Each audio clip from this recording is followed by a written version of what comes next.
Namaste, beautiful goddesses. Welcome back to my podcast, TEACH.TRAVEL.TALK.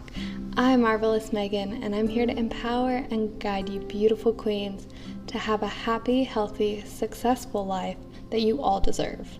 I want you to become the powerful unicorn, goddesses, and queens you were always meant to be, that we all are meant to be. All right, so today I really wanted to talk with you all about my experiences of coming back here to America, and every time I do come back, because let me tell you, it is a struggle. And I want to share these deep things with you so that you can see that all of us go through hard times in our life. And I want to share some tools and tips to helped me get through bad times, and I hope that they can help you as well. So the first thing I wanted to start off with is every time I do come back, I do find that I am way overstimulated here. The fact that Facebook uploads 1,000 stories every 2.5 seconds, I never had this problem when I was abroad. I think for a week straight I would get the same news feed, so I never really wanted to go on social media, but when I come back here, it's just overload of information, and sometimes it's really hard for me to get into the groove. This time that I came back, it's taken me a good 3 to 4 months to come to terms with that I'm going to be staying in America for longer than I have anticipated, but that's okay. And 2, just realizing, what do I want to do while I'm here? You know, in this world of COVID, how am I going to find a job? What am I going to do while I'm here? There were a lot of questions. Where would I be living? But I knew that the universe would provide for me, and that I have friends, I have family here that support me and love me. And yeah, so I had a great support system. So I knew that coming here, it was going to be a struggle, but that I could do it. And I know that I'm a very determined person. My dad calls me stubborn. But I get stuff done, and I know that I can, and I am successful. So it did take me a long time to, again, kind of get back into the American lifestyle of constantly go, go, go, go, go, go, go. It is like we are on autopilot 24/7, and I don't understand it. It drives me crazy, and trust me, I have been going crazy. Normally, I am pretty good about keeping my emotions in check, about not letting things get to me, but lately, it has been, and I want to share some of the different tools that my personal tool belt, how to get through certain things, and I hope that you can find your tool belt or take some of mine if you would like. And these are just certain things that we need to do on a daily basis for our mind, our body, our soul needs it, because sometimes we just need a time out from life. And I don't think enough people do that. And that time out is fun things. You don't have to torture yourself when you go on time out, but it's finding those things that inspire you, that make you happy, that make you feel at one with yourself. And some of the things that I definitely love to do is reading. Reading is one of the things that I most definitely love to do. I love knowledge. And I just love reading. I love expanding my mind. I love learning all these different things. So for me, when, I just want to sit, be alone, I grab a book and I just start reading. And, it's something that brings me comfort. Another thing that I obviously really, really enjoy doing is writing. And a lot of my writing actually is my own personal writing. So I started a journal about 4 years ago, and I will say my journal started off as a way to keep track of my food, and I just noticed I wasn't able to keep track of it, and I was like, is this really what I want? I actually want to just be more aware of everything in my life. So I just started writing every single day, and it started out as my to-do list. I would work that day, what I needed to accomplish, just normal things. And then it slowly started to turn into me writing down how I felt that day. What did I do that day? How did I feel? It just started spiraling into all of these different things. And after about a year is when I really got in touch with journaling and just writing down all my feelings and my thoughts and how I'm processing things. And trust me, I still go back and read my old journals because I see my thought pattern. I see the different cycles I get myself into, my different thought patterns and process. And it's like, okay, how can I now take this information of what I constantly do the same and do something different, because I'm now seeing the pattern and that obviously it is not working out, whether it be relationships or, work or, something that isn't making me happy. Okay, I've written it down. I see, that this is not working in my life. So now how do I change it? And I think journaling is an amazing thing for people that, when we write something down, we release that power onto that paper by expressing it. I don't think a lot of people realize the impact of doing these little things for ourselves, how much our mind can be at ease just from doing this. And it takes 2 seconds. Get up in the morning, take 5 minutes, and just jot down, like, how are you feeling? How'd you wake up this morning?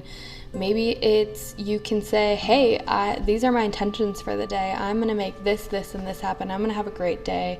Because it is all about the power of our mind and what we train it and what we think and how we manifest these things. Every day it's waking up and saying, hey, I'm going to have a good day regardless of what happened yesterday, what happened a year from now, whatever is going to happen today. I'm just going to roll with it and I'm going to allow it to flow. Another thing that I definitely have started, and I think all of us need to do, get away from your cell phone. I am rarely around my cell phone when I'm traveling, and mostly because, yes, I am not a big spender, so I don't go and get SIM cards. So I'm usually on Wi-Fi, and it's not everywhere. It gives me time to live in the moment, to experience these things, to talk to people, to enjoy my food that I'm eating, to enjoy the scenery. But when we're constantly on our phones, we're not enjoying life. We are enjoying seeing other people's lives or other people's interpretation of life or what they think is funny, what they're posting. And we get so wrapped up in that we forget to live our own lives. So one thing I do, I have an iPhone, so I do set a limit on my phone of how long I can be on social media. And of course, I am horrible and sometimes I will press okay, give me 15 more minutes, or not today. I'm not going to comply today. I'm just going to be on social media.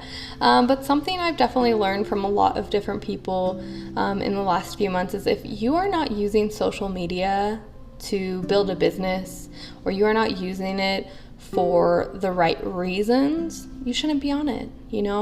Social media should be a platform for you to be successful. But I definitely, have been practicing this one, and I have been loving not being on my phone. And, anytime I catch myself, I'm like, no, I've been on the phone too long. I redirect myself. And even now I've been listening to a lot more podcasts or just listening to music and not sitting being a zombie looking at this phone forever. Yeah, so I highly suggest, putting that into your routine throughout the day is trying not to check your phone as much. Another really big thing I love to do is to do meditation, to do yoga, or just to go on a walk, doing something physical that makes me not have to think, not have to do anything except for be present in that moment. And that is my most precious time with myself, because it helps me to become in tune with myself and to really figure out what is going on in my head. What am I allowing to overtake my mind? Why am I sad? Why am I feeling this emotion or this emotion? Where is that root cause? How can we get over this? sometimes sitting with yourself, you can get a lot accomplished, whether that's mentally, anything. When you connect with yourself, it's a powerful thing that most of us haven't been taught. We don't know how to be in touch with ourselves because we are so out of touch with ourselves or so outside of our bodies that we just don't even know how to hone it in and focus on that. Especially with meditation, with yoga, it is an individual journey. The reason you do this is to show up for yourself every single day and say, I'm dedicating myself to loving myself and trying to listen to myself and find that inner voice and listen to it. And for me, it wasn't about, oh my goodness, I'm going to stop my mind from thinking. It's that I'm going to not allow my thinking to become me, because it's not me. It is thoughts and emotions that come and that we allow to live rent-free in our headspace for way too long. And something maybe about 3 years ago that I started doing was I started looking at emotions differently. Again, it's not like I don't experience emotions. It's just that I accept them for what they are. I acknowledge them because it's part of my human experience to feel these emotions. But it's figuring out, okay, but what are these feelings showing me? Why am I sad? Why am I upset? Why am I happy? All of these different things. What was it that I'm supposed to learn from this? And I think it's such a powerful thing when we can sit and say, hello, sadness. I acknowledge you. Thank you for allowing me to see that this makes me sad, and that, hey, if you want to change it, we can. If we don't, you say hello and goodbye, and you let it walk out. The same with so many other things, anxiety, depression. And when we are meditating, when we are doing yoga, it's staying present. It's staying in this now present state. We're not worrying about what happened in the past, what is going to happen in the future, because we can't do anything about that. But what we do have control over is what we do here and now and how we react to it.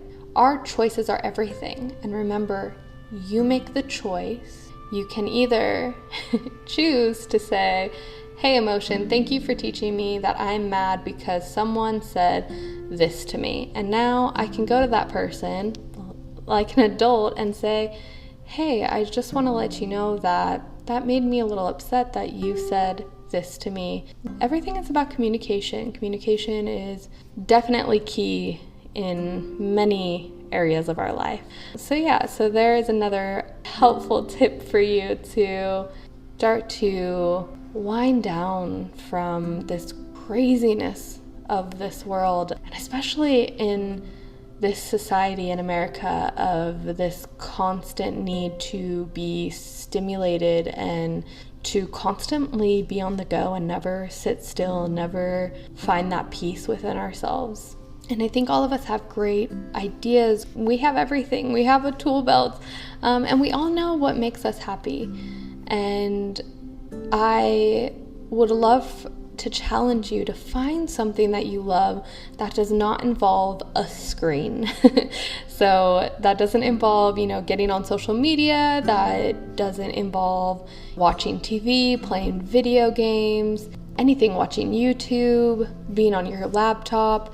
Just do something where you unplug for at least 30 minutes a day. And you can start small. You can do 5 minutes a day, then go up to 10, and then 15 and 20. But I recommend you get to that hour mark of just finding time. And you could do 30 minutes in the morning, 30 minutes at night. Having a morning and nighttime routine are so important to our days.